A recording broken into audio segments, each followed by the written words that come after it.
Hello বন্ধুরা, আশা করি তোমরা সকলে ভালো আছো। শীত তো পড়ে গেছে আর এই শীতকালে টাটকা টাটকা নানা রকমের সবজি পাওয়া যাচ্ছে। আমি আজকে শীতের সবজি দিয়ে মাছের ঝোল করব।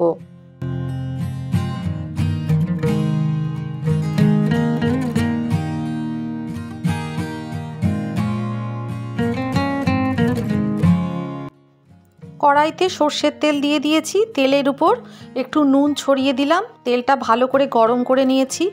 এবার আমি মাছগুলো ভেজে নেব। নুন দিয়ে দিলাম কারণ মাছগুলো আর কড়াইতে লেগে যাবে না। আমি এখানে কাতলা মাছ নিয়েছি। এবার মাছগুলোকে আমি পার্ট বাই পার্ট ভেজে নেব। এরপর আমি এখানে কিছু সবজি নিয়েছি, মূলো নিয়েছি, শিম নিয়েছি, ফুলকপি নিয়েছি, টমেটো নিয়েছি, আলু নিয়েছি, সব রকমের সবজি নিয়েছি। মাছগুলো ভাজা হয়ে গেল। এবার মাছগুলোকে আমি তুলে রেখে দেব। ওই তেলের মধ্যে কালো জিরে আর তেজপাতা দিলাম।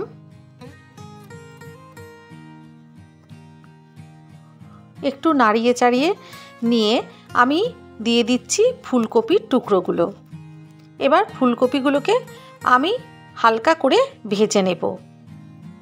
এই মাছের ঝোলটা কিন্তু খুব স্বাস্থ্যকর হয়, বাচ্চাদেরকেও দেওয়া যায়। এরপর আমি মূলো দিয়ে দিচ্ছি। একটা মূলো নিয়েছি, এরকম লম্বা লম্বা করে কেটে নিয়েছি। শীতে যেরকম লাল মূলো পাওয়া যায় সেই মূলোটাই আমি নিয়েছি। হালকা করে ভেজে নেব।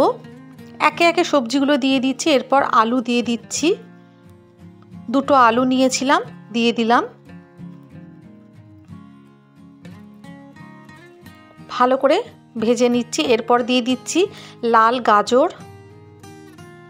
এই লাল গাজরটা কিন্তু খেতে খুব মিষ্টি মিষ্টি হয়, খেতে খুব ভালো লাগে। এরপর আমি দিয়ে দিচ্ছি শিম।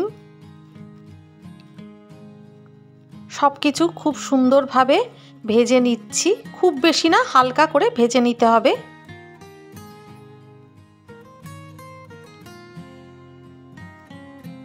ভেজে নিয়েছি। ভেজে নিয়ে আমি তাতে হলুদ গুঁড়ো আর একটু কাশ্মীরি মির্চ দিয়েছি। আমি কিন্তু লঙ্কা গুঁড়ো দিইনি, টেকনিক্যাল প্রবলেমের জন্য সেটা দেখানো সম্ভব হয়নি।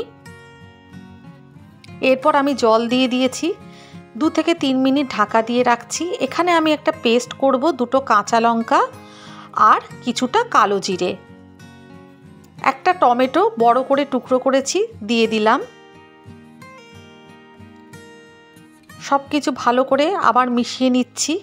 প্রয়োজন মতো নুন আর মিষ্টিও দিয়ে দিয়েছি। এরপর আমি ভেজে রাখা কাতলা মাছের টুকরোগুলো দিয়ে দিচ্ছি। মশলা বলতে কিন্তু আমি এখানে ব্যবহার করেছি শুধুমাত্র হলুদ গুঁড়ো আর কাশ্মীরি মির্চ। আর আমি যে বাটা মশলাটা দেব সেটা হচ্ছে এই যে 2টো কাঁচা লঙ্কা আর কালো জিরে। 1 টেবিল স্পুন মতন কালো জিরে আমি নিয়েছিলাম, দিয়ে মিক্সিতে পেস্ট করে নিয়েছি। সেই পেস্টটা আমি দিয়ে দিলাম। এইভাবে মাছের ঝোলটা রান্না করলে কিন্তু খুব সুস্বাদু হয়। বড় থেকে ছোট সকলেই এটা খেতে পারে আর কি, কোনো অসুবিধা নেই। প্রয়োজন মতো একটু মিষ্টি দিয়ে দিলাম আর একটু শেষে দিয়ে দিচ্ছি ধনেপাতা কুচি। শীতের সব রকমের টাটকা সবজি দিয়ে কাতলা মাছের ঝোল আমার একদম রেডি হয়ে গেছে। আমি সার্ভ করে দিয়েছি।